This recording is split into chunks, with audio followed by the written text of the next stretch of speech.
Hey guys! Thank you for tuning in. I'm Rosie of Rosie's Greenery. Welcome to my channel. Well, today is just going to be a quick video regarding this beautiful plant, the Philodendron Selloum, or now called Thaumatophyllum Bipinnatifidum. So I was supposed to wrap this baby for delivery to my first plant giveaway winner. Congratulations to her, by the way. She lives in Los Baños, so it's gonna be a long drive for this baby. That's why I need to wrap her to make sure she's protected during the whole travel. So yeah, I was supposed to wrap her, but I suddenly decided, why don't I make a short video to talk about care tips about this plant, since I've been getting a lot of inquiries about her.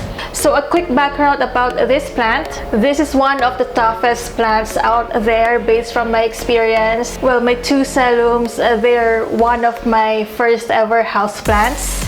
I got them when I still didn't have any idea of how to take care of them, because I had really no plans of buying plants that day. But the moment I saw them together with the sensation plant and the golden pothos, ayun, I ended up buying those plants that day. And initially, when I had my two Selloums, I placed them in our stairs, which had no windows and with poor airflow. So imagine those two living in that kind of condition. And what happened after a couple of weeks, they started having those yellow tips and brown spots on their leaves. So I was really worried. I was a beginner. All I know is that they are indoor plants, so I placed them indoors and I just watered them once a week at that time.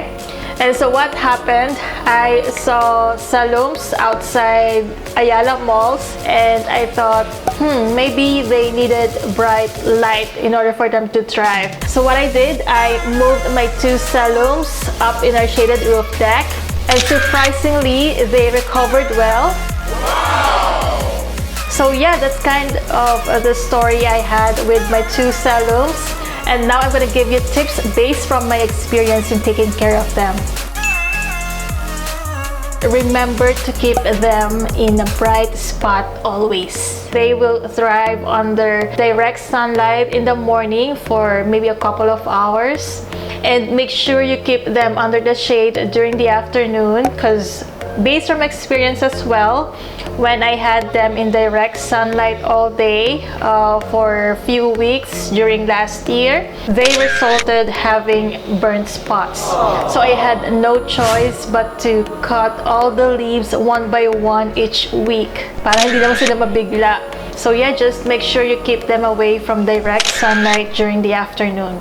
If you're gonna keep them outdoors, choose a spot that gets dappled or partial shade. If you're gonna keep them indoors with low light, I would highly suggest that you also move them outside, probably a couple of days once a week, to make sure that they would still get that bright, natural light that they need. In terms of watering, well, this plant, she's really drought tolerant. Based from experience, when you water her more often, she will get that pale color on her leaves. So once a week of watering will do with our climate here in the Philippines. When you water her, make sure the water comes out of the bottom hole of the pot to make sure lahat ng roots niya nabasa. Now for my two Selloums, since I have them outdoors in our shaded roof deck, they are exposed to a lot of bright light and they get a lot of wind up there, so I had to water them twice a week.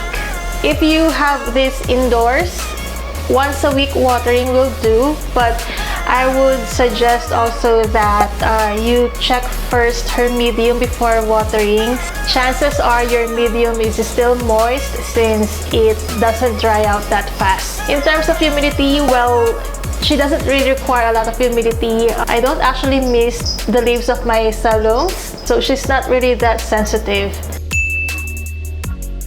For my plant giveaway, this Selloum, she actually has cocoa peat as her medium.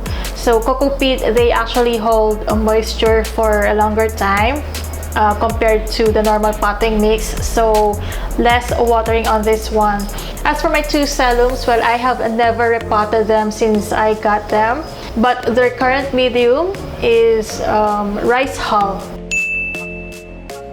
As for the fertilizer, I use Osmocote. It's a balanced fertilizer. It's 14, 14, 14 for nitrogen, phosphorus, and potassium. I give them half a scoop of Osmocote every other month. In terms of pests or bugs, well, they're not really prone to any of it. I've never seen any pests, mites, or bugs on my Selloums before, so you don't have to worry about them. So yeah, those are just some of my care tips for the Selloums or the Thaumatophyllum Bipinnatifidum. And now it's time to wrap this baby for delivery. And I'm still trying to figure out how I'm gonna do it, but later I will share with you what I come up with. So she's all wrapped for delivery. Ang pangit, pero okay lang yan. I just need to secure her leaves as well as her pot. For her pot, I used a cling wrap para hindi matapon yung medium niya. And binalot ko lang ng masking tape. Naubusan na ako ng packaging tape eh. So yeah, that should secure the medium. And then for her stem, binalot ko lang nung yung soft plastic or foam gamit dun sa mga appliances.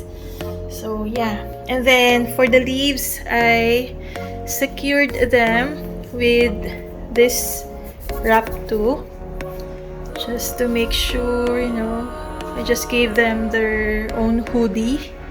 By the way, I have these golden pozos kasama sa giveaway. This is sponsored by Miss Pots and Plants. I have her link below on the description. Thank you, Miss Amor of Miss Pots and Plants, for sponsoring these golden pozos. So yeah, I hope the new owner will be able to take good care of her.